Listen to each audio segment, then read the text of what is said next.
Today we discuss about the questions of concentration term. ठीक है, तो कंसंट्रेशन टर्म्स में अपन ने कल क्या किया था, फॉर्मूलेस देखे थे। तो आज एक एक टर्म के अपन क्या देखते हैं, उसके ऊपर से क्वेश्चन देखते हैं। तो सबसे पहला टर्म क्या था आपका, मास परसेंटेज।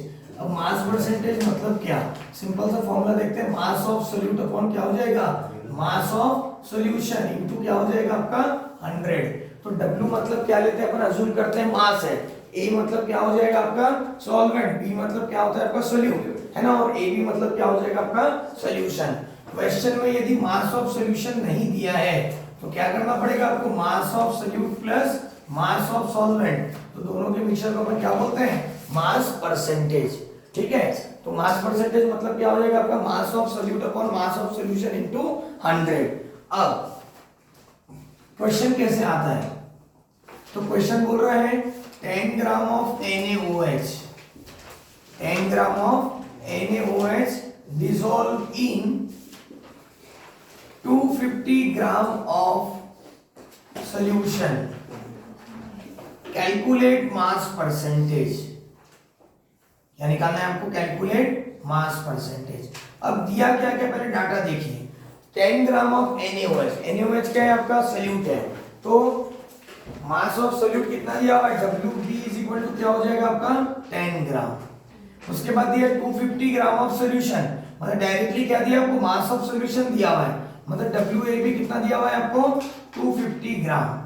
ठीक है, अब अपना मास परसेंटेज का फॉर्मूला क्या होता है, तो mass percentage is equal to क्या हो जाएगा, मास ऑफ सोल्यूट मतलब क्या हो जाएगा आपका 10 ग्राम अपॉन मास ऑफ सॉल्यूशन मतलब क्या हो जाएगा 250 इनटू क्या हो जाएगा आपका 100। 10 कैंसिल हो जाएगा, 25 1 जा 25, 25 4 जा 100, तो आंसर कितना आ गया आपका 4%। ठीक है, तो ऐसे अपन क्या कर सकते हैं, न्यूमेरिकल सॉल्व कर सकते हैं। इसी के ऊपर एक दूसरा न्यूमेरिकल देखते हैं। आपको बोल रहा है कि 25 ग्राम ऑफ ग्लूकोज, ग्लूकोज का फॉर्मूला क्या होता है C6H12O6। 25 gram of glucose dissolve in 500 gram of water, 500 gram of water, calculate mass percentage. क्या निकालना है आपको, कैलकुलेट मास परसेंटेज।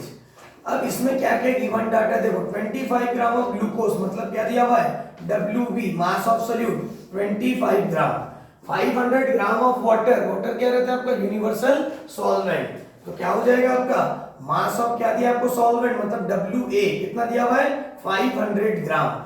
लेकिन अपने फॉर्मूला में क्या लगता है, मास ऑफ सॉल्यूशन लगता है, तो मास ऑफ सॉल्यूशन दिया नहीं तो क्या करना पड़ेगा आपको, mass of solute plus mass of solvent, तो आंसर क्या आ जाएगा 25 प्लस 500, तो आंसर कितना आ जाएगा आपका 525 ग्राम। कितना आ जाएगा आपका 525 ग्राम। तो ये क्या निकल गया आपका मास ऑफ सॉल्यूशन। अब परसेंटेज अपन फॉर्मूला लगाते हैं, तो mass percentage is equal to क्या हो जाएगा आपका, मास ऑफ सोल्यूट कितना है 25 ग्राम अपॉन क्या हो जाएगा 525 इनटू क्या हो जाएगा आपका 100। ठीक है, अब इसको डिवाइड करेंगे, 25 1 जा 25, 25 2 जा 50, बचा कितना है यहाँ से 2, तो 25 1 जा 25, तो 100 अपॉन 21। थोड़ा सा आपको राउंड अप करते आना चाहिए, ध्यान दो, बिना राउंड अप किए आपका न्यूमेरिकल सॉल्व जल्दी नहीं होगा, ऐसा टाइम लगेगा, क्योंकि कॉम्पिटिटिव एग्जाम में अपने को आंसर थोड़ा जल्दी लाना है। तो क्या हो गया आपका 100 अपॉन 21। एक नॉर्मल अज्यूम करो, ऊपर 100 है नीचे 20 रहता था, आंसर कितना आता था 5, लेकिन 20 से थोड़ा सा ज्यादा है, तो आंसर नियर अबाउट क्या हो जाएगा आपका 4.9 ले लेंगे। ठीक है, थोड़ा बहुत राउंड अप किया तो आपका चलता है न्यूमेरिकल। ठीक है, तो आंसर क्या आ जाएगा 4.9%। वैसे ही एक तीसरा न्यूमेरिकल देखते हैं। आपको एक सॉल्यूशन दिया हुआ है 20% ग्लूकोज सॉल्यूशन, क्या बोल रहा है आपका 20% ग्लूकोज सॉल्यूशन, ये बोल रहा है। अब इसका मतलब क्या हुआ, तो 20% मतलब क्या, 100 में कितना है 20, और यहाँ ब्रैकेट में क्या लिखा रहेगा W/W लिखा रहेगा, या तो बाय मास लिखा रहेगा, जिसका मतलब क्या होगा 20 gram of glucose dissolve in 100 gram of solution, मतलब टोटल सॉल्यूशन का मास कितना रहेगा आपका 100 ग्राम, तो वहां पे सॉल्वेंट कितना हो जाएगा आपका 80 ग्राम। ठीक है, तो ऐसे पर क्या देख सकते हैं, मास परसेंटेज के फॉर्मूले से न्यूमेरिकल सॉल्व कर सकते हैं। तो इस टाइप ऑफ क्वेश्चंस आपको आता है, this is about a mass percentage. तो मास परसेंटेज का फॉर्मूला क्या हो जाएगा, मास of solute upon mass of solution into 100। Question में यदि मास ऑफ सॉल्यूशन नहीं दिया है तो क्या करना पड़ेगा आपको, mass of solute plus mass of solvent is equal to क्या हो जाएगा, मास ऑफ सॉल्यूशन। क्लियर है सभी को?